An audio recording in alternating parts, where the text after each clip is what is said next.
కర్నూలు జిల్లా ఎమ్మిగనూరు బాలికల పాఠశాలను ఎమ్మెల్యే బివి జేఆర్ నాగేశ్వరరెడ్డి సందర్శించారు. పాఠశాల హెచ్ఎం కృష్ణమూర్తి ఎమ్మెల్యేకి సాల్వా కప్పి పాఠశాలలోకి ఆహ్వానించారు.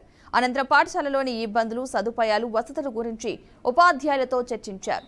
బాలికల పాఠశాల ముందు పోకిరీలు ఎక్కువగా ఉన్నారని, పాఠశాలకు వచ్చిపోయే సమయంలో ఇబ్బంది కలిగిస్తున్నారని ఉపాధ్యాయులు తెలిపారు. వెంటనే సర్కిల్ ఇన్స్పెక్టర్తో ఫోన్లో మాట్లాడి విద్యార్థులకు రక్షణ కల్పించాలని కోరారు.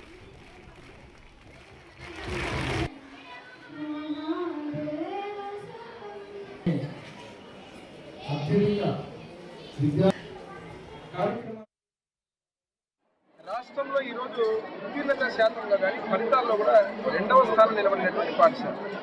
నాకు ఎంత బాధ అనిపిస్తుందంటే గత 5 ఏళ్ల ప్రభుత్వంలో నాడు నేడుతో అసలు పాఠశాలల రూపురేఖలే మార్చామని చెప్పినటువంటి గత ప్రభుత్వ పెద్దలు ఈరోజు దయనీయమైన స్థితిలో, అంటే ఇక్కడ చూస్తే స్ట్రెంగ్త్ పెరిగింది బ్రహ్మాండంగా, ఇన్ఫ్రాస్ట్రక్చర్ లేదు, టాయిలెట్స్ లేవు, క్లాస్ రూమ్స్ లేవు.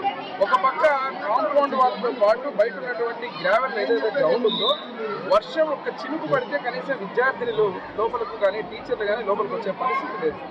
ఈరోజు ఎవరైతే స్టాఫ్ ఉన్నారో దాదాపు 3500 మంది ఉండేటువంటి బాలికల స్కూల్లో కేవలం ఒక 63 మందితో ఇష్టం వచ్చినట్టు, అంటే వాళ్ళ పరిస్థితి ఏంటంటే హెడ్ మాస్టర్ 3 ఉండాల్సిన చోట ఒకరు, 4 ఉండాల్సిన చోట ఒకరు, 10 మంది ఉండాల్సిన చోట 3, ఈ రకంగా కొరతతో చాలా ఇబ్బంది పడి అయినా కూడా ఇన్ని రకాలుగా స్టాఫ్ తక్కువ ఉన్నా కూడా కేవలం ఇక్కడ ఉన్నటువంటి గురువులు మా ఎమ్మిగనూరు అంటే ఈ స్కూల్లోనే చదువుకున్నారు, ఈ స్కూల్లోనే పెరిగి మళ్ళీ ఇక్కడే టీచర్లుగా వచ్చి వాళ్ళు ఒక శ్రద్ధతో ఇక్కడ ఉన్నటువంటి స్టాఫ్ను మొత్తం అభినందిస్తున్నారు.